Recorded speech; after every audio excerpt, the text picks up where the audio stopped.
বিকেলে আমাকে নিয়ে বিচার বসেছে ঘরের ভিতরে। শ্বশুরবাড়িতে এটাই আমাকে নিয়ে প্রথম বিচার। বিচার ডেকেছে আমার ভাসুর। বিচারে বাইরের একজন মানুষও নেই। আমার শাশুড়ি, ননাস, ভাসুর ও তার স্ত্রী, মাত্র এই কয়েকজন মানুষ। আমার পক্ষ থেকে আছে আমার মা। মা ছাড়া আসার মতো আর কেউই নেই আমার। মা বসে আছে মার্জিত ভঙ্গিতে। মাকে দুপুরে ফোন দিল আমার ভাসুর। হুকুম করে বলল যেন মা বিকেলের ভেতরে আসে তাদের বাড়ি। আমার মায়ের মুখ মলিন ও নমনীয়। আমি নিচু মাথায় দাঁড়িয়ে আছি রুমের দরজায়। আমার মুখ ভর্তি ঘন মেঘ। বাকি সবাই বসে আছে ঠাটবাট নিয়ে। তাদের চোখে মুখে উপচে পড়া দম্ভ। তাদের হাবভাব দেখে মনে হয় এটা একটি থানার কক্ষ। তারা পুলিশ, আমিও আর আমার মা আসামি। বিচারের ইস্যুটা অতি তুচ্ছ। প্রথমে আমার ভাসুর মুখ খুললেন।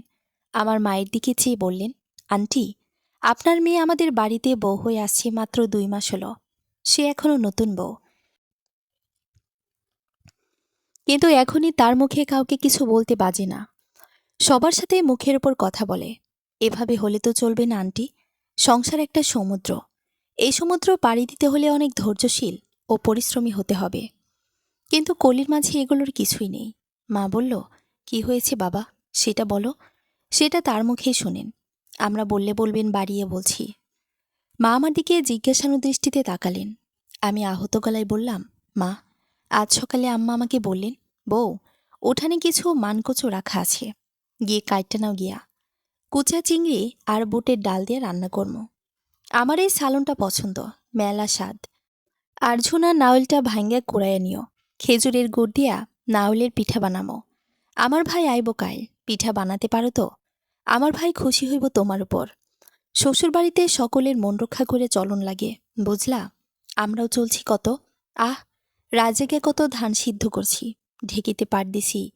হারা রাত ঠ্যাঙ্গের চাবানিতে ঘুমাইতে পারি নাই। আমি তবদা খেলাম শুনে। ওনার মুখের উপর মানা করে দিলাম। বললাম, আম্মা, দুঃখিত, আমি কখনোই কচু জাতীয় কিছু কাটিনি আমাদের বাড়িতে। আমার হাত ধরে খুব ভাবিকে বলেন না কেটে দিতে। আর আমি শুকনো নারকেল ভাঙতে পারি না, কোড়াতেও পারি না, এ পিঠাও বানাতেও পারি না। উনি দপ করে জ্বলে উঠলেন। সারা বাড়ি মাথায় তুললেন চেঁচিয়ে। কপাল চাপড়িয়ে হাই হাই সুরে বললেন, না না বাবু, তোমারই দিয়া তো তাইলে কাম হইব না আমার। বাবার বাড়িতে মাইয়ারা অনেক কিছুই করে না, কিন্তু স্বামীর সংসারে গিয়া সবই করতে হয়। এই শিক্ষা কি তোমার মা তোমারে দেয়নি? কেবল খাওয়া খাওয়াই হাতির মতো বড় করছে। আবার মুখের পর কেমন চটাং চটাং করে কথা কও। নীলাজ, বেসরম, বেত্তমিজ মাইয়া। ইসাক আসুক এবার বাড়িতে, জিগামো তারে কয়টা কথা। কি পছন্দ করলো পোলাই এটা? একটা অচল মাল, অচল মেশিন। এসব গুণ ছাড়া বেগুনের কোনো খানা নাই আমার দুয়ারে। তখন ভাসুরও আমার হয়ে আমাকে একচোট ঝাড়ল। মা মুখ বিকৃত করে ঠান্ডা স্বরে উচ্চারণ করলে, হাতি, অচল মাল, অচল মেশিন, বেগুন, নীলাজ, বেসরম, এগুলো কেমন শব্দ, কেমন কথা আপা? কলিজা বলেছে তা কি সত্যি? ওরে খোদা, আপনারে কৈফত দিতে হইব নাকি আমার? আপাতা হবে কেন? আমি মাত্র জানতে চাই আমার মেয়ে আপনার নামে একটি শব্দ বাড়িয়ে বলেছে নাকি, বা মিথ্যা বলেছি কিনা। তারা সবাই চুপ। ওয়ের মুখ চাওয়াচাই শুরু করল আহাম্মকের ন্যায়। মা দৃঢ়তার সাথে বলল, আপনাদের নীরবতার মাঝে আমার প্রশ্নের উত্তর পেয়ে গিয়েছি। আমার মেয়ে নিজে কি বলল তা অকপটে স্বীকার করল সৎ সাহস নিয়ে। কিন্তু আপনাদের কারো মাঝে সেই সত্য স্বীকার করার সাহস ও মনোবল নেই। আমার শাশুড়ি উত্তেজিত হয়ে উঠলেন। কটাক্ষ করে মরিচ কণ্ঠে মাকে বললেন, যেমন মা তেমন মাইয়া, পুরাই আকাম্যা বারুদ। আপনারে ডাকাইলাম মাইয়ারে শাসন করার জন্যে, আপনি আসেন উল্টা কথা নিয়া। মা এবার সত্যি সত্যি বারুদের মতো জ্বলে উঠলেন। শাশুড়ির দিকে চেয়ে বললেন, শাসন? কোন শাসন করব আপা? শাশুড়ি পায়ে পড়ে ক্ষমা চা, ভাসুরের কাছে হাত জোর করে ক্ষমা চা। আর কোনোদিন যেন তোর নামে বিচার না যায় আমার কাছে। বড়দের মুখের ওপর কথা বলতে নেই। কাজ না পড়লে করার চেষ্টা করবি, মানিয়ে নিবি, মেনে নিবি, নয়তো আমার দরজা চিরকাল তোর জন্য বন্ধ। এসব আপা, আমি তো এসব বলবো না। আমার চোখে তো আপনাদের সবার ভুল, কলির নয়।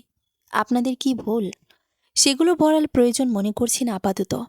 কারণ আপনারা চান বা না চান, আমি আমার মেয়েকে এখানে রাখব না। যদি কখনো আপনাদের মনে হয় আমার বাড়িতে যাওয়া উচিত, যাবেন, স্বাগতম জানাবো আমি। তারা প্রত্যেকে অগ্নিমূর্তি হয়ে মায়ের দিকে চেয়ে রইল। আমার স্বল্পভাষী মা আমাকে এক বাক্যে বললেন, বসে আছিস কেন, চলে আয় আমার সঙ্গে। আমি রেডি হয়ে শাশুড়িকে সালাম দিতে গেলাম। উনি এক ঝটকায় পা সরিয়ে নিলেন। অন্যরা থমথমে মুখে আমার দিকে তাকিয়ে রইলেন। দরজা পেরিয়ে উঠানে পা রাখলে ননাজ বলে উঠল, খালাম্মা, কাজটা খারাপ করলেন না। আমরা তো চাই নাই কলি চইলা যাক, আমরা চাইছি ওরে বুঝাইয়া দেন আপনি। মা পা থামালো, ঘাড় ঘুরিয়ে তার দিকে চেয়ে বলল, পৃথিবীর কোনো মাই চায় না তার ছেলের বা মেয়েটার সংসার ভাঙুক।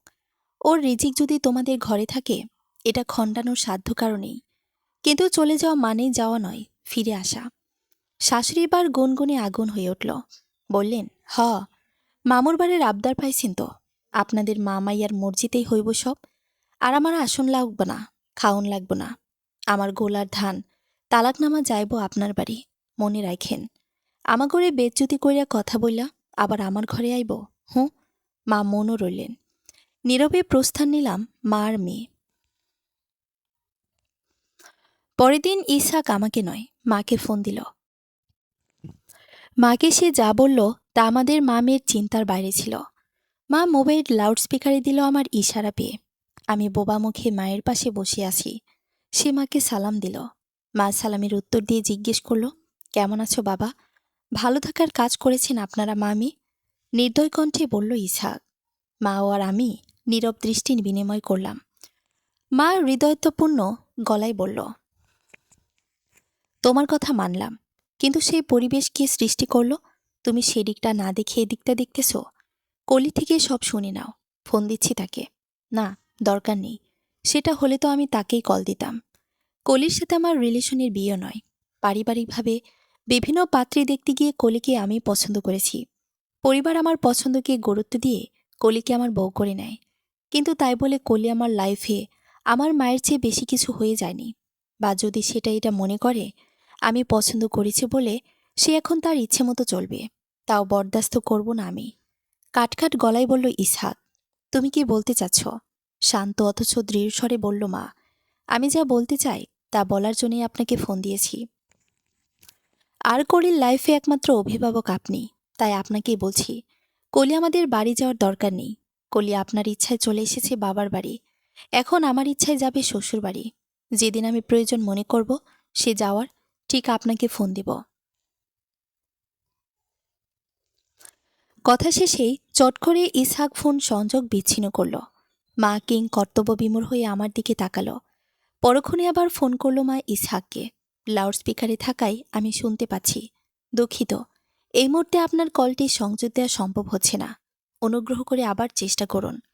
মা আবারও ট্রাই করতে গেলে হালকা বিরক্তি নিয়ে বললাম, আরে মা রাখো তো, তুমি আবার কল দিতে পারো। এটা মনে করে সে ফোনের সুইচ অফ করে রেখেছে। দেখলে তোমার মুখের উপর কিভাবে ঠাস ঠাস করে ফোন কেটে দিল? কোন ম্যানার্সই সে তোমাকে দেখালো না। মা বলল, সেটা আমি গায়ে মাখলাম না, মনে রাখলাম না। সবসময় তো এমন ছিল না। পরিস্থিতি বুঝে মানুষের চেয়েও ঢেউ বাজে ব্যবহার করে শ্বশুর শাশুড়ির সাথে। কিন্তু কথা হলো, কি আশ্চর্য, তুই আর আমি ভেবে বসে আছি ইসহাকের কাছে ফোন যাবে, সে তোকে ভুল বুঝবে না, ফোন দিয়ে বুঝে নেওয়ার চেষ্টা করবে। অথচ সে ফোন দিল ঠিকই, কিন্তু কিসের মানামানি? বরং বললটা কি ফাজিল ছেলে। এক কাজ কর, তুই না হয় কিছুক্ষণ পর একটা ট্রাই করিস, যদি রিসিভ করে জামাই সবকিছু বুঝিয়ে বল। আমি রেগে গেলাম। তা ছেলের সুরে বললাম, কিসের জামাই? এই অসভ্য, না তোমার জামাই না আমার স্বামী। যে মায়ের কথা বিশ্বাস করে লাফালাফি শুরু করলো, আলটিমেটাম দিল তার বাড়ি না যাওয়ার জন্য, আমিও আজ যেতেও চাই না ওই বাড়ি। এসব অলক্ষণে কথা মুখেও আনবি না, খবরদার বলছি। এমনিতেই কাল হতে তোর শাশুড়ির বলা তালাকনামা যাইব শব্দটি তো আমার মগজে গেঁথে আছে। কানের কাছে ঝনঝন করে বেজে ওঠে তার ঝাঁঝালো স্বর। ঘুমের মাঝেও মনে পড়ল, আমি তোকে আমার সাথে নিয়ে এসেছি তাদের ভুল বুঝিয়ে দেওয়ার জন্য, এর বাইরে কিছুই না। যে সহে সে রহে, এটাও মনে রাখতে হবে তোর। মায়ের কণ্ঠ উদ্বিগ্ন, কপালে শতভাঁজ। মা ম্লানমুখে ঘর হতে বেরিয়ে গেলেন। আমি আমাদের পেছনের ছোট্ট উঠানটাতে গেলাম। বেলা পড়ে এসেছে, পরিবেশটা বিষণ্ণ দেখাচ্ছে। আকাশের দিকে মুখ তুলে চাইলাম। গ্রীষ্মের আকাশটা কেমন ফুলে ফেপে আছে তার রুক্ষ রূপ নিয়ে। আকাশের বুক চিরে একটা নিঃসঙ্গ পাখি ডানা মেলে উড়ে গেল দিগন্তের পানে। নারকেল গাছের শাখায় চুপটি করে একটি হুতম পেঁচা বসে আছে। আমার দৃষ্টি তার দৃষ্টিতে মিলে গেল। সে দৃষ্টি সরিয়ে নিল না, ঠায় চেয়ে রইল আমার দিকে। আমি পেঁচাটির দৃষ্টি আড়াল হয়ে গেলাম। দিন যায়, দিন আসে। সঙ্গী ছাড়া আমাদের মামের একাকী জীবন কেটে যাচ্ছে জীবনের নিয়মে। ইসাকে আর কোনো ফোন আসে না, তাদের বাড়ি হতেও কেউ ফোন দেয় না। আমিও যোগাযোগ সম্পূর্ণ অফ রাখলাম তাদের সাথে। কিন্তু আমার মা দিনে দিনে দুশ্চিন্তাগ্রস্ত হয়ে পড়েছে আমার জন্য। মায়ের স্থানে এমন হওয়াটাই স্বাভাবিক। আমি কলি, বাবা মায়ের একমাত্র মেয়ে। আমি মায়ের একা হাতে বড় হয়েছি। বাবা সম্পর্কে আমার জানাশোনা ও অভিজ্ঞ ভাষা ভাষা। কি যে বলে মা, বাবাকে নিয়ে আমি বুঝতেই পারি না। আমার কাছে অস্পষ্ট লাগে, ভোরের কুয়াশার মতো। আমার একটি ছোট ভাই ছিল। শুনলাম জন্মের 7 দিনই দিন সে ঠান্ডা লেগে মারা গিয়েছে। সেই দুঃখ স্মৃতির কথা মনে করে মা আজও চোখের জল ফেলে। কারণ এরপর মায়ের কোলজোরে আসেনি আর কোনো পুত্র সন্তান। তাই মা আমাকে যক্ষের ধনের মতো আগলে রাখে প্রতিনিয়ত। আমি মর্মে মর্মে উপলব্ধি করতে পারি মায়ের সমস্ত মর্মবেদনা। মা মাঝে মাঝে আমাকে বলে ইসহাকে একটা কল বা মেসেজ দিতে। আমি তেজি কণ্ঠে এক শব্দে মাকে না বলে দিই। শুনে মা বিমর্ষ মুখে আমার সামনে হতে সরে যায়। মায়ের মুখের দিকে তাকানো যায় না, যেন বহু পথ পাড়ি দিয়ে আসা কোনো এক সর্বশান্ত হওয়ার নিঃস্ব পথি। সারাদিন মা ঢুলে ঢুলে চলে। মায়ের চোখের নিচে কালি জমা হয়ে গিয়েছে, দুগাল শুকিয়ে গিয়েছে। অথচ জীবন আমার, ভালো আমার, মন্দ আমার, সুখ আমার, শান্তিও আমার। কিন্তু মানসিক সংকটে, দ্বিধাদ্বন্দ্বে আমার চেয়ে মা অধিক মুষ্টে পড়েছে। এভাবে প্রায় 1 মাসের বেশি সময় অতিবাহিত হয়ে গেল। একদিন দুপুরের দিকে আমার গা গুলিয়ে এলো। আমি হড়বড় করে বমি করে দিলাম। পাশের ঘরে মিনু ভাবি এসে আমার কপাল টিপে ধরল।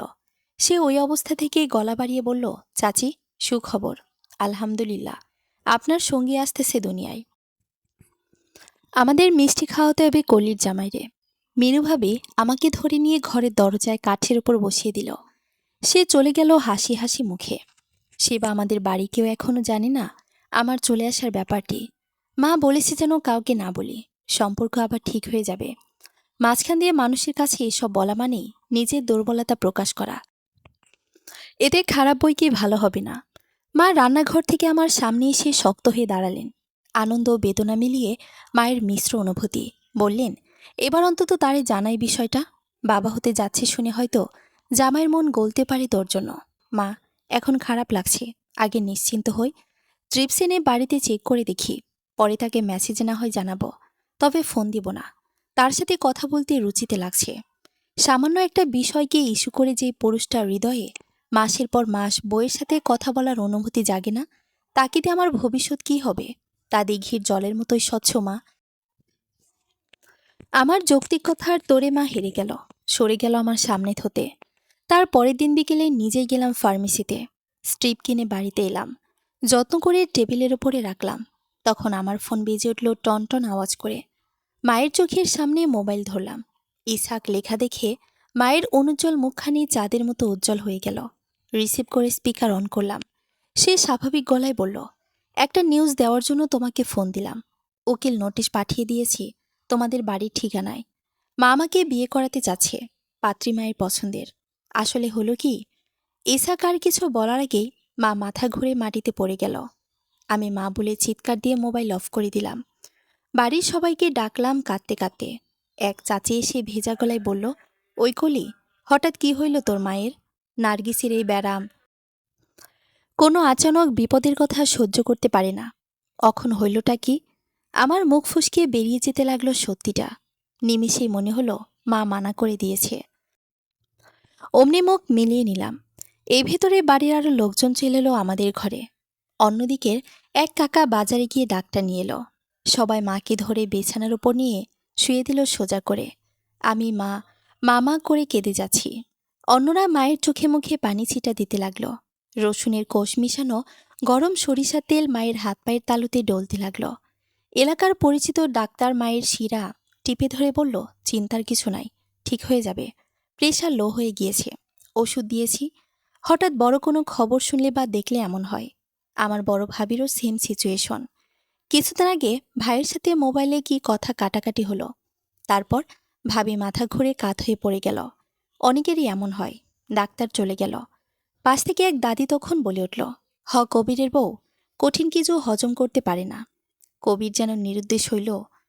তার কোনো খোঁজ খবর না পাইয়া পেরায় পেরায় তো মাথা ঘুরিয়া পড়িয়া যাইত। হারামিন আর কি চিটাগং লইয়া সংসার বাঁধছে। সাতার না জুতার দোকান করছি শুনলাম। আমি দুলে উঠলাম, মৃদু বাতাসে বাঁশঝাড়ের কচি কঞ্চিগুলোর ন্যায়। মায়ের মতো মাথা ঘুরে পড়ে যাব মনে হয়। মৃদু বাবা জীবিত হয় কিভাবে? মায়ের বলা মিথ্যা না দাদি মিথ্যা বলল? কোনটা? কাঁধ ঘুরিয়ে সেই দাদির দিকে এক পলক তাকালাম। দাদিকে কিছু জিজ্ঞেস করতে গিয়েও পারলাম না। উনি উঠে চলে গেলেন। চোখ বুজে থাকা মা দাদির কথা শুনতে পেল কি না তা আমি জানি না। মা চোখ মেলে তাকালো। আমি প্রলম্বিত শ্বাস ফেললাম। মা আমার হাত চেপে ধরল। এক চাচিমাকে বলল, দিলি তো মাইয়ারে ও আমগরে ডর লাগাইয়া। হইলটা কি তোর? মায়ের মিথ্যা জবাব। কি জানি ভাবি, কিছুক্ষণ ধরেই মাথা ঘুরতেছিল। ওই যে প্রেশার কমে গিয়েছিল। আরও কিছুক্ষণ থেকে সেই চাচি চলে গেল। আমি মাকে কোনো প্রশ্ন করলাম না, নয়তো মা আবার জ্ঞান হারাবে। মা আস্তে আস্তে স্বাভাবিক হয়ে উঠল। মায়ের দু চোখ গড়িয়ে জল নামছে। আমি বললাম, এত ভেঙে পড়লে হবে মা? কপালে যা আছে তাই হবে। কপালে লিখন, যায় না কো খণ্ডন। এই কথাটা তো তুমি প্রায়ই বলো। ইসহাক বিয়ে একটা নয় 14টা করুক, তাতে আমার কি? হাতে পায়ে ধরতে যাব নাকি তার? আমি মেয়ে বলে বউ বলে কি পচে গেছি? আমারও আত্মমর্যাদা বোধ আছে। মা বুক ছেঁড়া দীর্ঘশ্বাস ছেড়ে বলল, এটা নিয়ে আমি উদ্বিগ্ন নয় রে মা। পরীক্ষা যদি ধরা পড়ে বাবু আছে, তাহলে কি হবে এই অনাগত সন্তানের? সেজন্য আমি নিজেকে সামলাতে পারি নাই। পরীক্ষাটা করে নিস। করব মা। এই পরীক্ষাটা সকালে ঘুম থেকে উঠে খালি পেটে করতে হয়। রাত হয়ে গেল। যেহেতু সন্ধ্যায় মামি কিছুই খায়নি, তাই ক্ষুধা লেগে গেল ভীষণ। মা ধীর পায়ে উঠে এলো খাবারের স্থানে। একটি পিঁড়ি টেনে বসল। মা আমি খেয়ে উঠলাম। রাতে মা মেয়ে একই বিছানায় নিবিড় আলিঙ্গনে ঘুমিয়ে পড়লাম। অপেক্ষা ভোরের। অপেক্ষা একটি মুহূর্তের। ভোর হলেই ঘুম ছুটে গেল আমার। প্রেগন্যান্সি টেস্টের কিটটা হাতে নিয়ে বাইরে বাথরুমে চলে গেলাম। চেক করলাম ভালো করে। Report positive. অনুভূতিটা পুরোপুরি সুখকর হলো না ইসহাকের জন্য। মিশ্র অনুভূতি নিয়ে ঘরে গেলাম। মাকে বললাম। মায়ের মুখের ভঙ্গি বদলে গেল। হঠাৎ করে মায়ের মাঝে যেন প্রাণশক্তি ফিরে এলো। মা আলহামদুলিল্লাহ বলে বলল, সবই আল্লাহর ইচ্ছা। আমি খুব খুশি হয়েছি। একজন মেয়ে মা হওয়ার মধ্য দিয়েই তার নারী জীবনের পূর্ণতা লাভ করে। দেখবি, হয়তো এই হারামজাদার মাঝেও পরিবর্তন আসতে পারে সন্তানের কথা শুনে। দেখা যাক মা, আল্লাহ ভরসা। তুই জামাইকে খবরটা জানিয়ে দে। দিচ্ছি। সে এখন ঘুমায়। আরও পরে মেসেজে জানাচ্ছি। মায়ের খুশি দেখে আমিও মনে শক্তি পেলাম। আমার জীবনে মা আমার বড় শক্তি, আশ্রয় ও নির্ভরতার কেন্দ্রবিন্দু। উঠানে গিয়ে দাঁড়ালাম। চারপাশটা বেশ স্নিগ্ধ ও মায়াবী লাগছে আজ। আমি মা হতে যাচ্ছি, এই আনন্দ যেন ছড়িয়ে গেল বাড়ির সব গাছগাছালির মাঝেও। গাছগুলোর দিকেও তাকালাম। সেগুলোর শাখাগুলো দুলছে অনবরত। আমার মনে হলো নতুন মা হতে যাচ্ছি, তাই সেগুলো আমাকে অভিবাদন জানাচ্ছে। যদিও পরক্ষণেই অনুধাবন করতে পারলাম এইসব আমার আবেগ আর নিছক পাগলামি। নাস্তা খেয়ে ইসহাককে মেসেজ দিলাম, কিন্তু তার কোনো রিপ্লাই পেলাম না। মন খারাপ হলো খুব। আমার অপেক্ষার সময় ফুরিয়ে গেল। নিজেকে নিয়ন্ত্রণ করতে পারলাম না। একটি হটকারী মেসেজ দিতে বাধ্য হলাম তার প্রতিক্রিয়া নিশ্চিত হওয়ার জন্য। তোমার আমানতকে আমি রাখবো না উপরে ফেলবো? জানাও বলছি। তার রিপ্লাই এলো, এসব আমার মাথায় নেই। এত সাবধানতা অবলম্বনের পর এটা হলো কিভাবে? এখন এটা সম্পূর্ণ তোমার ইচ্ছা। আমি কিছুই জানি না। মা আমাকে তার পছন্দের মেয়ে বিয়ে করাবে। আমি চাইলেও মায়ের ইচ্ছে বিরুদ্ধে বাইরে যেতে পারছি না। তবে আমি খরচ বা দিতে পারি। আমি জমে গেলাম ইসহাকের নিষ্ঠুর মেসেজটি পড়ে। মোবাইল নিয়ে মায়ের কাছে গেলাম। মেসেজ পড়ে শোনালাম। মা এবার আর নুয়ে পড়ল না। ইসহাকের উদ্দেশ্যে ফিসলে হাসল। তীক্ষ্ণ চোখে আমার দিকে চেয়ে মা বিড়বিড়িয়ে বলল, বুঝলাম, আমাকে আরেক দফা লড়াই করতে হবে। আগে করেছি নিজের জীবন নিয়ে, স্বামীর ভিটায় নিজের অস্তিত্ব টিকিয়ে রাখার জন্য। এবার করব মেয়ের জীবন নিয়ে লড়াই। স্বামীর সংসারে তার অস্তিত্ব টিকিয়ে রাখার জন্য। মাকে বললাম, মা, ইসহাককে সত্যি সত্যি দ্বিতীয় বিয়ে করবে? এটা তো বলতে পারি না। তবে তোকে বারুদ হয়ে উঠতে হবে মায়ের মতো। নেতিয়ে গেলে চলবে না। সে বিয়ে করতে চাই করুক, তোকে তার লাইফ থেকে মুছে ফেলতে চাই মুছো। আমি চেষ্টা করছি মা। তারপর হতে রোজ আমার গা গুলি আসে, দুর্বল লাগে, মাথা ঘোরায়, খেতে পারি না, ঝিমিয়ে থাকি। এটা ওটা খেতে ইচ্ছে করে, মা এনে দেয়। বাড়ির অন্যরা ইসহাকের কথা জিজ্ঞেস করলে মা চালাকি করে বলে, জামাইয়ের ব্যস্ততা, বাড়ি আসতে পারি না। কলি কিছুই খেতে পারি না, এই জন্য আমার কাছেই রেখে দিয়েছি। এভাবে কেটে গেল 1 মাস। আমার ভেতরে বেরিয়ে উঠছে একটি প্রাণ। ভাবতেই অন্যরকম শিহরণ জাগে মনের ভিতরে। এদিকে আমার মাঝে বাবাকে নিয়ে কিছু প্রশ্ন উকিঝুঁকি দিচ্ছে শক্তপোক্তভাবে। মা কেন মিথ্যা বলল আমার কাছে? কারণটা কি? মাকে জিজ্ঞেস করতে গিয়েও জিজ্ঞেস করতে পারছি না। অহর্নিশ দ্বিধায় ভুগছি। এক সকালে ইসাকের মা এলো আমাদের বাড়ি, সাথে তার বড় ভাবি। মাও আমি ধারণা করলাম আমাকে নিতে এসেছে, কিন্তু আমাদের ধারণাকে ভুল প্রমাণ করে তারা ভিন্ন কথা বলল। ইসাকের বড় বোন মাকে বলল, খালাম্মা, আপনি ইসাকের বিয়া ভাঙা দেন কেন? মন একবার উঠা গেলে মন আর বসে? বিয়া তো ইসাকের করতেই চাইছে। মা বলল, তোমরা ঘরে এসে বসো। আপা ঘরে আসেন, বসে কথা বলি। বসাবসির কাম নাই, আপনারে হুঁশিয়ারা কইরে দিতেছি। মুখের লাগাম টাইনে কথা কইবেন মানুষের লগে, নইলে খুব খারাপই হইব কয়া দিলাম। মরিচ কণ্ঠে বলল ইসহাকের মা। মা ঠান্ডা অথচ শানিত কণ্ঠে বলল, আপা, আপনার ছেলের বিয়ে কেন আমি ভাঙতে যাব? বলবেন আমার মেয়ের কপাল পড়ছে তাই। একদম তা নয় আপা। মনির সম্পর্ককে এভাবে জোড়াতালি দেওয়ার মানসিকতা আমার নাই। আমি একজন বারুদ মা, বারুদ নারী, লড়তে জানি। বাঁচার সব ছবক আমি মুখস্থ। আমার কাছে মেয়ে পক্ষের লোকজন এসে জিজ্ঞেস করে, আপনার মেয়ের কি সমস্যা, কেন তারা ছেলেকে বিয়ে করাতে চায়? তখন আমি যা সত্যি তাই বলি, এক চুলো বানিয়ে বলি না। শুনে তারাই ক্ষুব্ধ হয় আপনাদের ওপরে। বলে, এত মামুলি বিষয় নিয়ে কেউ বউ পার করে দেয় বাপের বাড়ি, ছেলেকে দ্বিতীয় বিয়ে করাতে চায়? তো বলেন এবার, আমি বা আমরা কিভাবে আপনার ছেলের বিয়ে ভাঙাই? তারা মায়ের কথার প্রত্যুত্তর দিল না, মুখ থমথমে করে হাঁটা ধরল। মা পেছন দিয়ে গলা বাড়িয়ে বলল, আপা, সুখবর, মিষ্টিমুখ করে যান। আপনি দাদি হতে যাচ্ছেন। এখন থেকে আপনার ছেলের বিয়ের জন্য কেউ খবর নিতে এলে এই সত্যিটা জানাতেও ভুল করব না আমি। তারা মা মেয়ে পায়ের গতি মন্থর করল। খানিক দাঁড়ালো, ঘাড় ঘুরিয়ে মায়ের উদ্দেশ্যে ইসাকের মা বলল, এবার বুঝলাম কেন আপনার কথায় এত ধার। গুড় খায়েন না মনে মনে, কাম হইব না। বিয়ে আমি বলারে করাইমু। আমার এক জবান, এক কথা। হাকিম লড়ব, কিন্তু হুকুম লড়ব না। মনে রাখেন মা, মাইয়া। বলা শেষে পা চালিয়ে তারা মা মেয়ে আমাদের বাড়ির প্রাঙ্গণ ত্যাগ করল। মা শ্লেষের হাসি হেসে বলল, কেউ আসলে আমি এমনভাবে উপস্থাপন করি, তারা তখনই স্টপ হয়ে যায়। এই মহিলা ছেলেকে বিয়ে করাতে খবর আছে, তার অস্থিমজ্জা খুলে খুলে যাবে ছেলেকে বিয়ে করাতে হলে। মায়ের কথার স্টাইল দেখে আমি না হেসে পারলাম না। আর একদিন পর ইসাক আমার মোবাইলে ফোন করলো। লাউড স্পিকার অন করলাম। আমাদের মা মেয়েকে অবিশ্বাস্য রকমের চমকে দিয়ে সে বলল, সরি সব কিছুর জন্য, তুমি আমার বাড়িতে চলে যাও। কেউ আর অকারণে খারাপ আচরণ করবে না তোমার সাথে। আম্মা তোমাদের বাড়ি গিয়ে শুনলো তুমি কনসিভ করেছ। আমিও বলেছি। এখন দেখি আম্মাই সুর পাল্টে ফেলেছে। বলল, যেহেতু আমাদের বংশ এখন তার গর্বে, তাই তারে ফিরিয়ে আনাই ঠিক হবে। তুই বউরে ফোন করে বলিস যেন চলে আসে।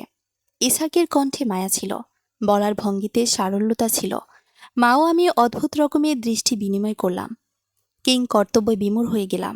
কি বলবো বুঝতেছি না। মা আমাকে ইশারা দিয়ে বলল, যেন বললি চলে যাব তাদের বাড়ি।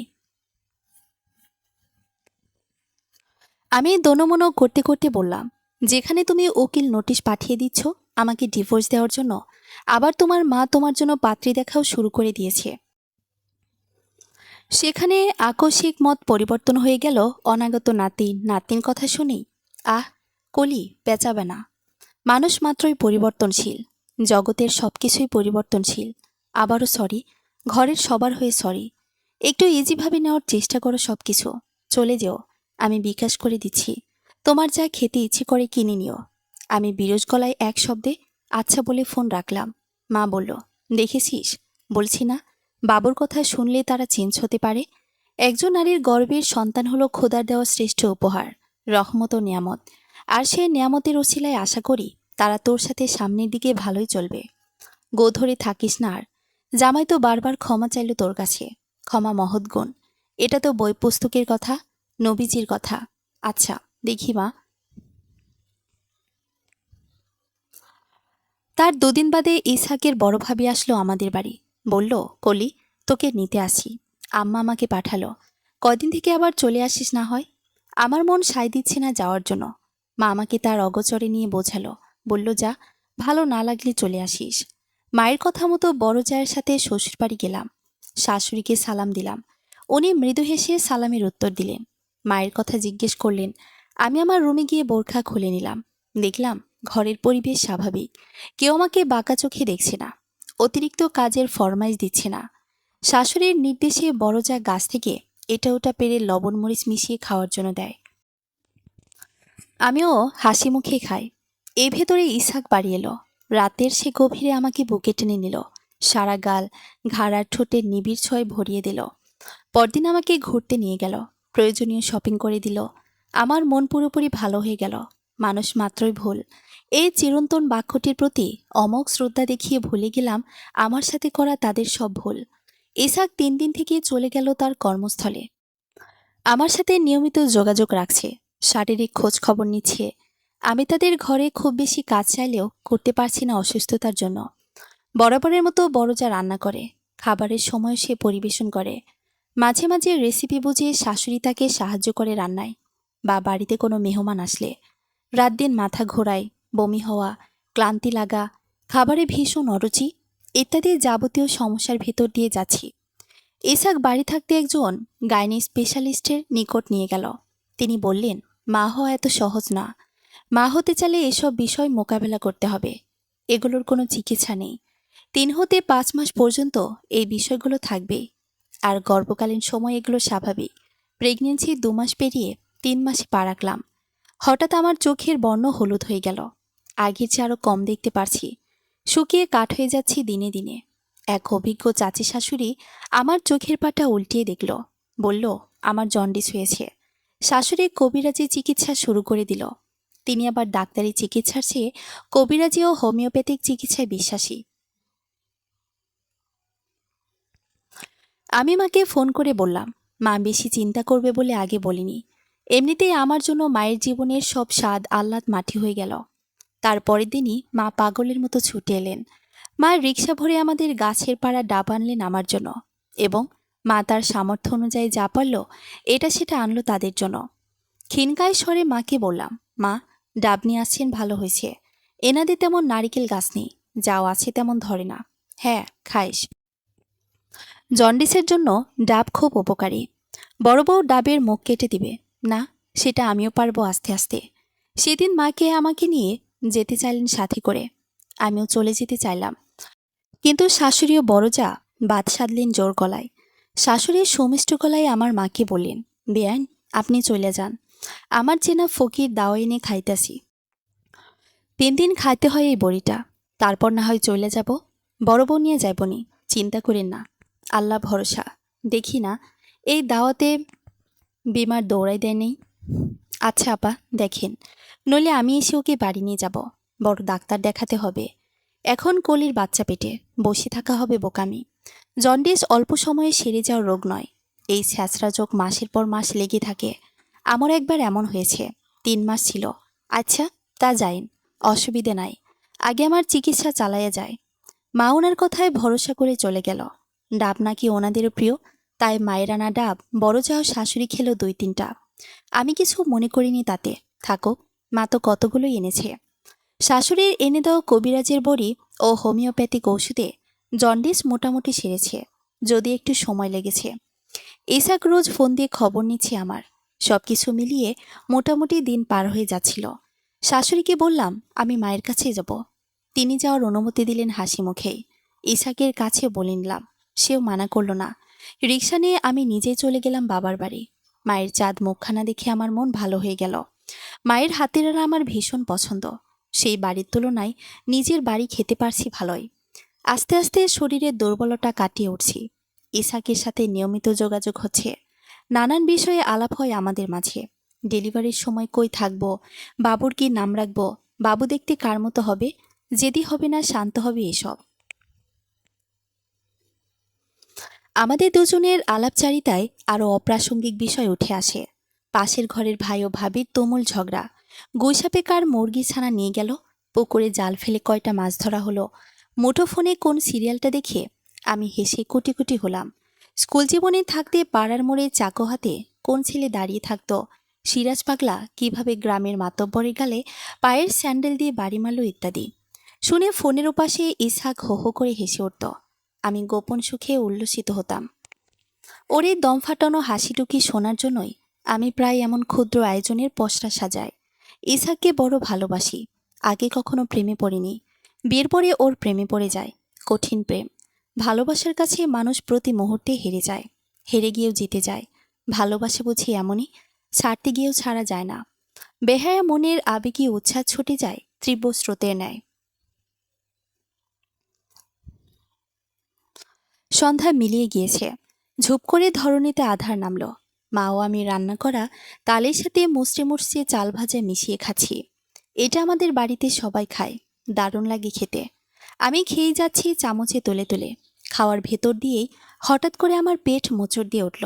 চিনচিন করে ব্যথা আরম্ভ হলো। মাকে বললাম। মা বলল, তাল আর খাইস না, বোতলে ভরে গরম পানি এনে দিচ্ছি, পেটের উপরে চেপে ধরে সেঁক দে, আশা করি সেরে যাবে। আমি খাওয়া বন্ধ করে দিলাম। মা গরম পানি এনে দিল। শুয়ে পেটের উপর ধরলাম। কমছে না ব্যথা, বরং ক্রমশ বেড়ে যাচ্ছে ব্যথা। মা বোরকা পরে ছুটে গেলেন বাজারে। ডাক্তারকে বলে ট্যাবলেট এনে দিল। খেলাম, কাজ হচ্ছে না। বাথরুমে গেলাম। মা বাইরে দাঁড়িয়েছিল। দেখলাম ব্লাড যাচ্ছে। কলিজা মোচড় দিয়ে উঠল। বের হয়ে মাকে বললাম। মা চোখ কপালে তুলে বিস্ফোরিত চোখে বলল, হাই আল্লাহ, কষ কি? বসে থাকা যাবে না, রেডি হয়ে নে ঝটপট, হাসপাতালে যেতে হবে জরুরি। আমার ব্লিডিং যাচ্ছে অনবরত। পেট ব্যথা দ্বিগুণ হয়ে গেল। মা বাড়ির অন্যদিকে আমার এক চাচাতো ভাইকে ডাকলো। সে বাজারে গিয়ে সিএনজি নিয়ে এলো। আমি প্রচণ্ড ব্যথায় কাতরাচ্ছি। সোজা হয়ে দাঁড়াতে পারছি না। কুঁজো হয়ে যাচ্ছি। মাও সেই ভাই আমাকে ধরে গাড়ির ভেতরে নিয়ে বসালো। মা ইসহাককে ফোন করে বিষয়টি অবগত করল। সে ঠান্ডা মাথায় সিচুয়েশন মোকাবেলা করতে মাকে অনুরোধ করল। ডাবল প্যাড ব্যবহার করেও ব্লাড বন্ধ করা যাচ্ছে না। স্যালারের ভেতর দিয়েই রক্ত গড়িয়ে পায়ের নিচে চলে যাচ্ছে। আমাকে হাসপাতালের জরুরি গাইনি বিভাগে ভর্তি করা হলো। অতিরিক্ত পেট ব্যথায় ও রক্তক্ষরণে আমি জ্ঞান হারাই। জ্ঞান ফেরার পর সকালে জানতে পারি আমার মিসক্যারেজ হয়েছে। আমার আকাশ থমকে যায়। স্থবির হয়ে গেল অনাগত সন্তান নিয়ে আমার সব আহ্লাদ ও সুখ স্বপ্ন। এই নিঃসীম হাহাকারের সাথে আরও একটা বোনাস কষ্ট যুক্ত হলো, যেটা ছিল রীতিমতো অমানবিক ও জুলুম। সেটা হলো, ইসহাকের মা জোর দাবি করছে ওনার ছেলের সন্তান নষ্ট হয়েছে আমার ওর মায়ের ভুলের জন্যই। ইসহাকের থেকে খবর তারা রাতেই পেল, কিন্তু কেউ রাতে হাসপাতালে আসেনি। এর বড় একটা কারণ হলো খরচ। হাসপাতালে ভর্তির সময় তাৎক্ষণিকভাবে বেশ খরচ হয়ে যায়। যাই হোক, তারা সবাই সকালে এলো হাসপাতালে। মায়ের সাথে হম্বিতম্বি শুরু করে দিল। বরণনাশ কণ্ঠে উত্তাপ ছড়িয়ে মাকে বলল, খালাম্মা, আর যাই কর না কেন, কোলে যদি আমাদের বাড়িতে থাকতো এত বড় সর্বনাশটা হইতো না। বাবার বাড়ি পাইয়া সে মনে হয় লাভঝাপ কইরা চলছে। সময় বাইসা চলে নাই। দিনে দুপুরে খোলা চুলে মনে হয় জলপাই গাছ, তেঁতুল গাছ তলায় গেছে। আর জিন ভূতের বদনজর লাগছে বাচ্চার ওপর। তাই তারা বাচ্চা খাইয়া দিল। আবার খাইল থালা ভইরা তাল। মা কণ্ঠে বিরক্তি ঢেলে পড়ল, আলতু ফালতু অপবাদ দিবানা কইলাম। কিসের বাবা বাড়িতে থাকার জন্য বাসটা নষ্ট হয়েছে? কিসের জিনভূতে বাচ্চা খেয়ে ফেলেছে?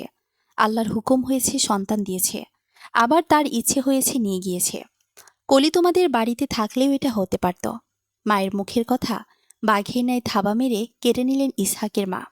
মুখ ঝামটি মেরে বিষকণ্ঠে বললেন, কোনো আলতু ফালতু কথা নয়, একটাই 10 কথার এক কথা। হুনতে তিতা লাগলেও হাসা কথা। বউ যদি আমার কাছে থাকতো তাহলে অবশ্যই শ্বশুরবাড়ি মনে কইরা লাভঝাপ করতো না। দিন দুপুরে এদিক সেদিক যাইতে 2বার চিন্তা করত, যেটা বাবার বাড়িতে করে নাই। আবার গতকালই তালবাল খাইতে গেছে। এসব খাইতে ভালা মানুষেরও এমনিতেই পেট ব্যথা শুরু হয়। আমার পোলার পরমথম সন্তান আপনাগোর গাফিলতির লাগিয়া দুনিয়ার মুখ দেখতে পারল না। আহারে, বুকটা জ্বলিয়া যাইতেছে আমার। এটা হাসপাতাল, তাই মা যুক্তিতর্কে গেলেন না। ভদ্রভাবে ঝিমমিরে বসে রইলেন থমমারা মুখে। তারা চলে গেল কিছুক্ষণ পর। আমি সিটে শোয়া থেকে এতক্ষণ সব কথাই শুনতে পেলাম। প্রচুর রক্তক্ষরণ হওয়াতে আমি নিস্তেজ হয়ে গিয়েছি। অসার দেহে পড়ে আছি বেডে। ডাক্তারের নির্দেশে 2 ব্যাগ রক্ত দিতে হয়েছে আমাকে। স্যালাইন চলছে অনবরত। ইসহাক ফোন দিয়ে খোঁজ খবর নিচ্ছে। আমি দুর্বল স্বরে তাকে হাসপাতালে বিলের জন্য বললাম। সে শান্ত সুরে বলল, আমার কাছে সব শুনেছি। তোমাদের মা মেয়ের খামখেয়ালির জন্য আমার সন্তানটা চলে গেল। তাহলে সেই উটকো খরচ আমি কেন দিব? তাও পারলে দিতাম। তুমি যদি আমাদের বাড়িতে থাকতে তাহলে সাবধানতা অবলম্বন করে চলতে। মা খেয়াল রাখতো তোমার দিকে। তোমার জন্ডিস হলো, তাও তো আমা ওষুধ এনে ভালো করে দিল। আপাতত এই খরচটা তোমরা চালিয়ে নাও। সামনের দিকে কোনো সমস্যা হলে আমি দেখব। আমি ব্যথাতুর স্বরে তাকে জিজ্ঞেস করলাম, ওকে, ফাইনালি কিছু প্রশ্নের আনসার দাও। মিসক্যারেজ নিয়ে তোমার মায়ের অভিযোগগুলো তুমি বিশ্বাস করো? 100%। মায়ের অভিজ্ঞতার ঝুলি ভারী। অবিশ্বাসের সুযোগ নেই। হতেই পারে হাসপাতালের বিল তোমার দেওয়া উচিত। সন্তান তোমার। হ্যাঁ আমার। কিন্তু দোষী তোমরা। আমি কেন মাসুল দিব? আমি কোন বাড়িতে থাকব? আমাদের বাড়িতে। বাকিটা তোমার ইচ্ছা। ফোন রেখে দিলাম। মায়ের মুখের দিকে চোখ পড়তে দেখলাম মা চোখ মুখ আধার করে বসে আছেন। কারণ আমার অজানা নয়। এক হলো টাকা জোগাড়ের চিন্তা, দুই হলো তাদের দেওয়া মিথ্যা অপবাদ। জেনে শুনে কোনো মা চাইবে না তার মেয়ের গর্ভের নিষ্পাপ ভ্রূণটি অকালেই ঝরে যাক। খালাতো বোন ঝুমা আমাকে দেখতে এলো তার জামাইকে নিয়ে। ঝুমা বা ঘটনার আদ্যপান্ত জানতে চাইলে বললাম সব। পাশে থেকে শুনে দুলাভাই বলল, তোমাকে কোন ডাক্তার দেখল কলি? মা ফাইল এগিয়ে দিল। উনি ফাইল খুলে ভালো করে দেখলেন। বললেন, আমি একটি হাসপাতালে চাকরি করি। টুকটাক অভিজ্ঞতা আছে। 3 মাসের সময় মিসক্যারেজ হওয়ার সুস্পষ্ট কারণও আছে। এটা জানা জরুরি। তাহলে সামনের দিকে এই বিষয়গুলো মাথায় রেখে কেয়ারফুলি চলতে পারবে তুমি। তোমার রিলিজ কখন? তখন আমি থাকব। ডাক্তার থেকে কারণ জানতে হবে। পুরুষ কেউ না থাকলে ডাক্তার অতটা গুরুত্ব না দিয়ে কথা শুনবে, না বলবে কিছু। আমি তেতানো কণ্ঠে বললাম, না, একদম সত্যি। আপনি থাকলে আমাদের বলো ভালো হয়। আমি আপার মাধ্যমে আপনাকে খবর জানাবো। তারা চলে গেলে আবারও দেখলাম মায়ের মুখ তিমির রাত্রি হয়ে আছে। বুঝলাম টাকার চিন্তায় মা চোখে অন্ধকার দেখছে। নিজেকে খুব অসহায় মনে করছে। আমি মাকে সান্ত্বনার বাণী শুনিয়ে খানিক আশ্বস্ত করলাম। মা বাড়িতে গেল, ঋণ করল আমার জন্য। বিল পরিশোধের সময় সেই দুলাভাই ছিল। তিনি ডাক্তারকে সব বলে মিসক্যারেজের কারণ জানতে চাইলেন। ডাক্তারের উজ্জ্বল মুখখানা নিমিষেই অনুজ্জ্বল হয়ে গেল। তিনি পাংশুটে মুখে বললেন, মিসক্যারেজ অনেক কারণেই ঘটে থাকে, তবে ওনার কারণ হলো সেরকম কোনো ওষুধ সেবন করেছেন তিনি। সেই মেডিসিনের প্রভাবে এমনটা হয়েছে। জন্ডিসের জন্য উনি কি ওষুধ খেয়েছেন তা তো বলতে পারছি না। প্রেগনেন্সির সময়কালীন ডাক্তারের পরামর্শ ছাড়া সব ওষুধ খাওয়া যায় না। আর পাকা তাল রান্না, চাল ভাজার জন্য এমন হয়নি। তালে উচ্চ ক্যালোরি ও শর্করা বেশি রয়েছে। অতিমাত্রায় খেলে ডায়াবেটিসও হতে পারে, ওজন বৃদ্ধি হতে পারে। এর বাইরে কিছুই নয়। দুলাভাই ডাক্তারকে অনুরোধ করে বললেন, স্যার, আপনি প্রেসক্রিপশনে গর্ভপাতের কারণটা উল্লেখ করে দিন। তাহলে পেশেন্ট সামনের দিকে সতর্কতা অবলম্বন করে চলবে। তা তো আমি এমনিতে লিখে দিতাম। আমরা রিলিজ নিয়ে বের হয়ে যাই। আমার শরীর দুর্বল। মা আমাকে ধরে হাঁটছেন। দুলাভাই আমাদেরকে একটা গাড়িতে তুলে দিলেন। মা ও আমি অসীম কৃতজ্ঞতার চোখে ওনার থেকে বিদায় নিলাম। আবারও মনে হলো জীবনের পথ চলায় কিছু দৌড়াতেও হয়ে ওঠে পরমাত্মীয়,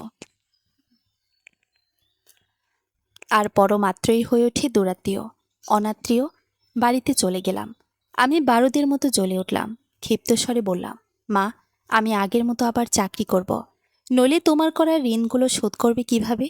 আর যারা আমার সন্তানকে মেরে ফেলেছে তাদের কাছে আমি আর যাচ্ছি না। এর বদলা আমি নিবই। কিন্তু প্রশ্ন হলো, এই বিষয় কি ইসাকে জানা না অজানা? সেটাও জানতে হবে। মাও বারুদ কণ্ঠে বলল, বোকা মেয়ে, কে ভ্রূণ হত্যা করেছে, কেন করেছে, কি ওষুধ খাইয়েছে, সেটা জানতে হবে। সেই বাড়িতে না গেলে তো জানবি কিভাবে? আর বদলায় নিবি কিভাবে? ওদের বাড়িতে থাকলে এসব সহজেই জানতে পারবি। এখানে পড়ে থাকলে তা অসম্ভব। আমার মনে হয় না জামাইয়ের সাথে জড়িত। এটা তার মার হারামির কাজ। অসৎ মহিলা একটা। সবার কাছে আমার অপবাদ দিল।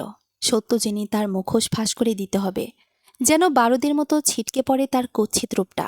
তাও সত্য। কিন্তু তাদের বাড়িতে থেকে চাকরি করব কিভাবে? এখান থেকে যাওয়া আর সেখান থেকে যাওয়ায় ব্যবধান আছে? কোনো ব্যবধান নেই। এখন সাল কত? 2015। বহু মেয়েরাই শ্বশুর বাড়িতে থেকেই চাকরি করছে। তোদের বাড়িতে তো 2 বউ আছে, স্কুলে শিক্ষকতা করে। সুস্থ হলে চলে যা সেখানে। আল্লাহ মুখ তুলে চাইবে আবার কনসিভ করবি। আমার কাছে পড়ে থাকলে হবে না। জামাই তো এ বাড়িতে আসবে না। মায়ের কথায় সহমত প্রকাশ করলাম। সুস্থ হয়ে আমি আবার সেই কোম্পানির অফিসে গেলাম, যেখানে আমি বিয়ের আগেও চাকরি করেছি। বিয়ের জন্যই এই চাকরি আমি স্বেচ্ছায় ছেড়েছি। এই জন্যই ইসাকের পরিবার দায়ী। অফিস থেকে আমাকে আশ্বাস দিল, সামনে আমার পূর্বের পদ খালি হবে, তখন তারা ফোন করবে আমাকে। মনটা মোটামুটি ভালো হয়ে গেল। শুনে মা বলল, চাকরি হলে তো আর বাড়িতে বেশি সময় থাকতে পারবি না, তুই কালই চলে যা, চেষ্টা কর সেই বিষয়গুলো জানতে। আমি চলে গেলাম তাদের বাড়ি। কেউই আমার সাথে ভালো করে কথা বলছে না। সবাই এমন ভাব ধরে থাকে যেন আমি ইচ্ছে করে তাদের বংশধর মেরে ফেলেছি। মনে মনে ভ্রুকুটি হাসি। এ দেখি চোরের মায়ের বড় গলা। চাকরিতে জয়েনের ডাক এলো। শুনে ইসাকের মা তেলে বেগুনে জ্বলে উঠলেন। এক বাক্যে মানা করে দিলেন। আমি ওনাকে বললাম, আমার মায়ের আমি ছাড়া কেউই নেই। মায়ের সব সঞ্চয় শেষ হয়েছে আমার পেছনেই। আমাকে মাস্টার্স পাশ করাতে, বিয়ে দিতে, তারপরের দায়িত্বগুলো পালন করতে, শেষে হাসপাতালের বিল দিতে গিয়ে মা ঋণগ্রস্ত হয়ে পড়েছে। মায়ের ঋণগুলো শোধ করা প্রয়োজন।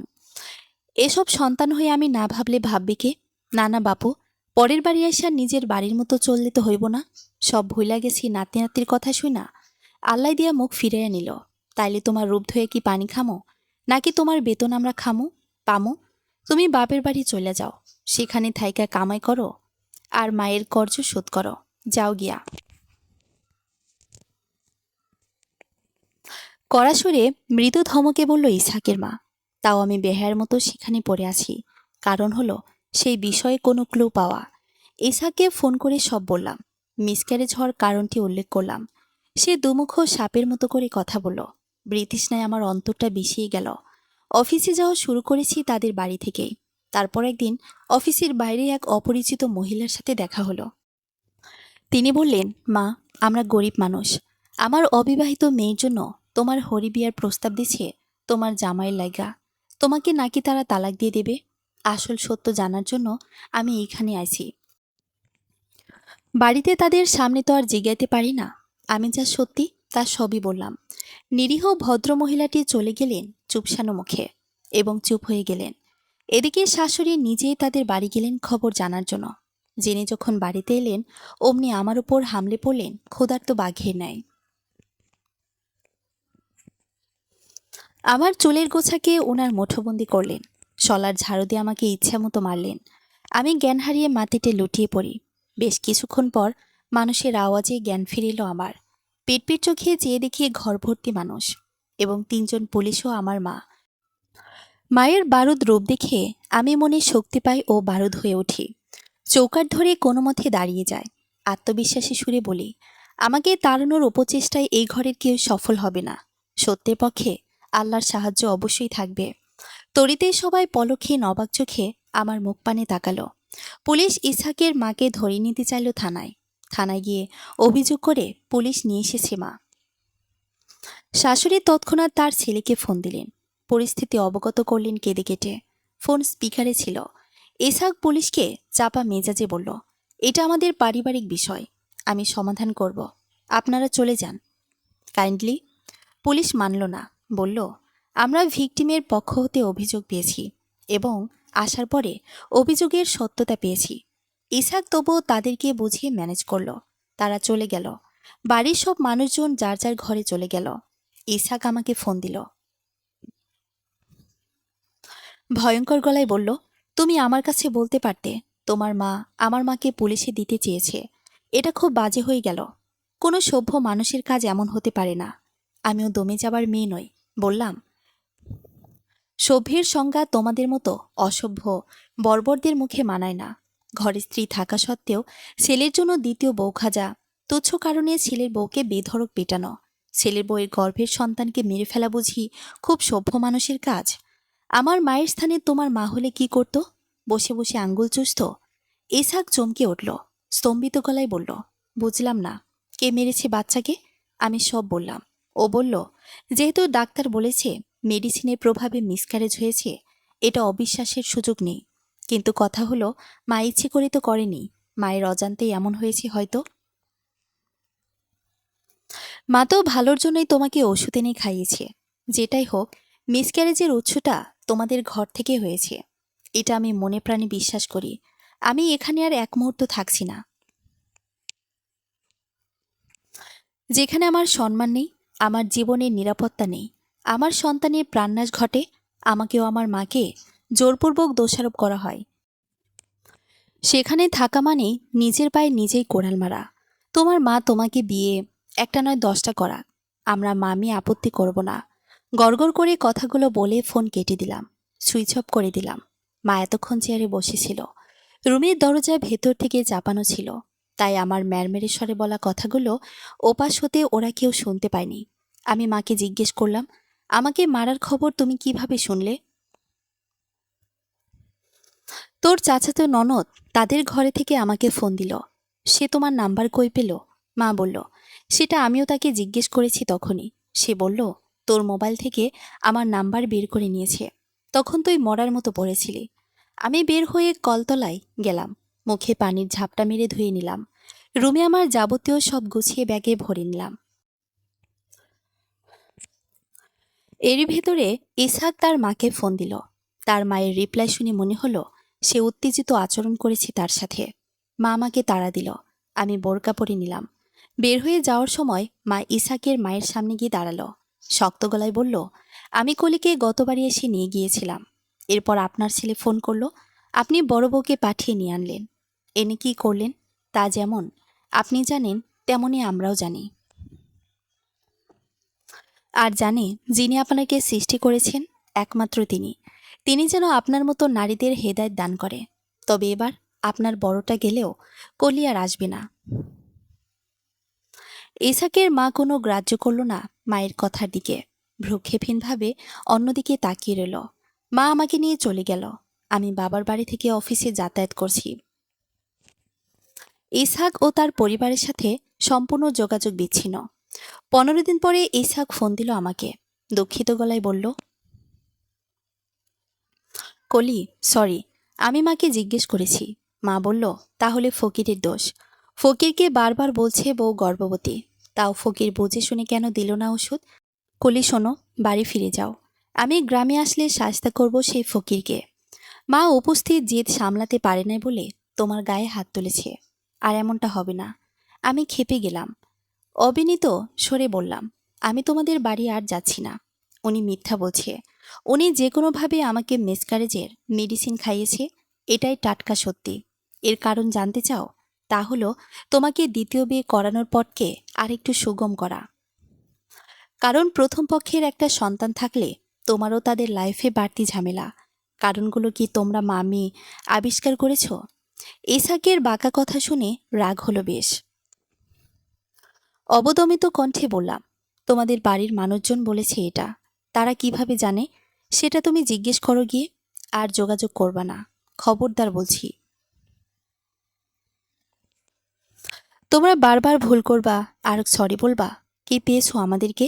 অবলা? না। তাকে প্রত্যুত্তর দেওয়ার সুযোগ দিলাম না। ঠাস করে দরজা বন্ধ করার মতো করে মোবাইল ফোন কেটে দিলাম। সে দ্বিতীয়বার ফোন দেওয়ার বৃথা চেষ্টা করেনি। এভাবে মাসের পর মাস কেটে গেল।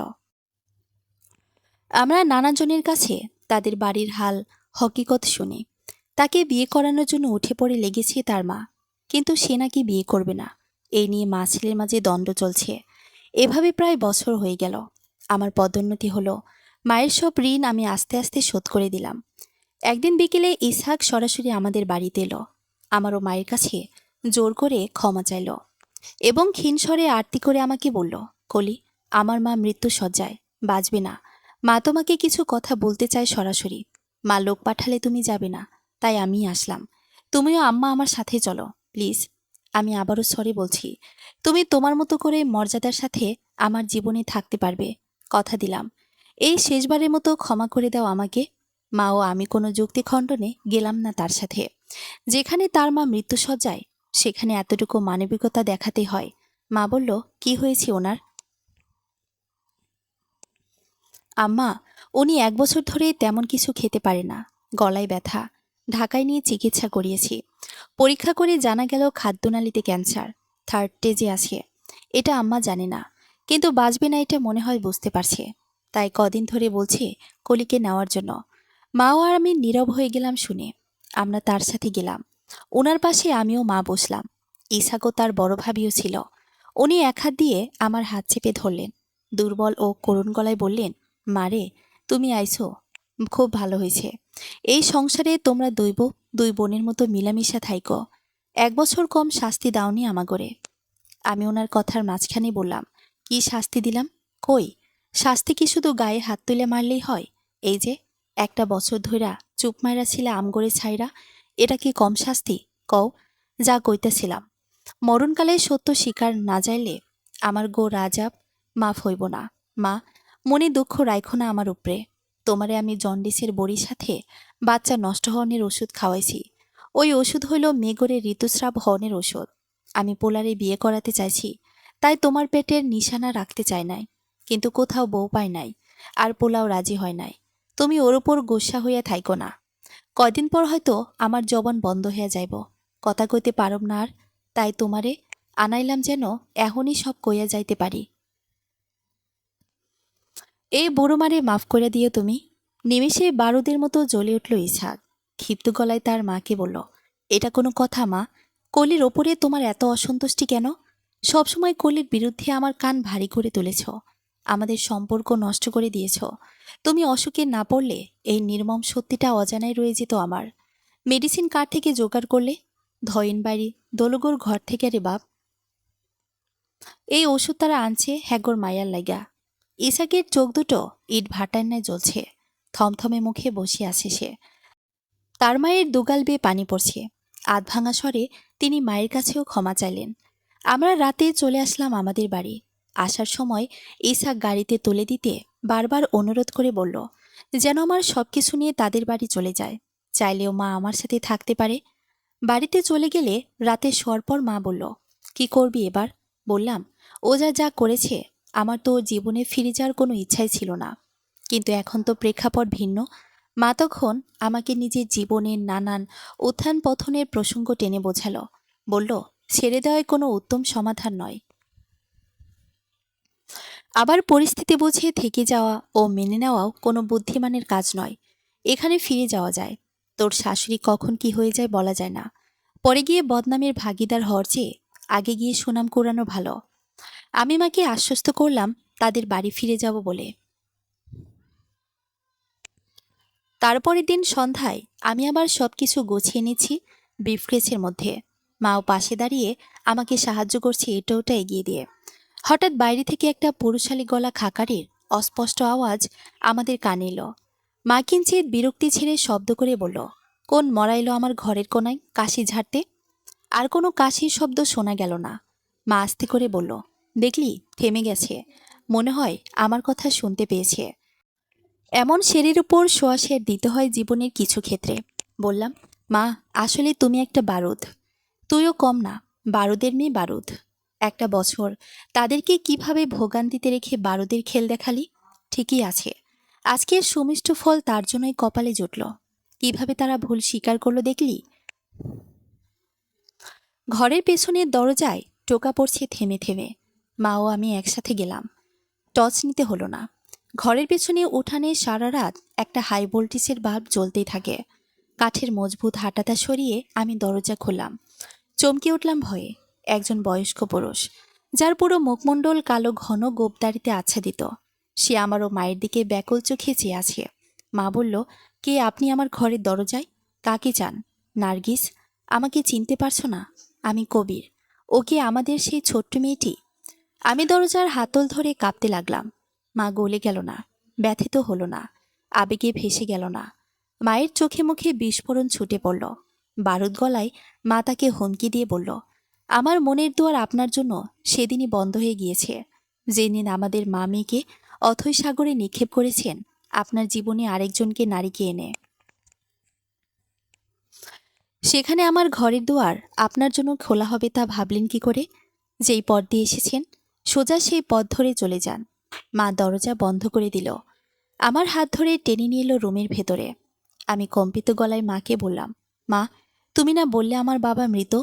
যেই মানুষ জীবন থেকে স্বইচ্ছায় হারিয়ে যায় সে আমার কাছে মৃতই।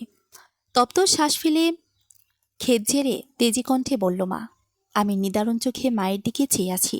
আমার মনে বহু প্রশ্ন, জানি এই প্রশ্নগুলোর জবাব কোনোদিন মা দিবে না। মনে মনে আক্ষেপ করি বলি, গোপন বিষাদ থাকুক গোপনে, নাইবা জানলাম একজনও মেয়ে। সমাপ্ত।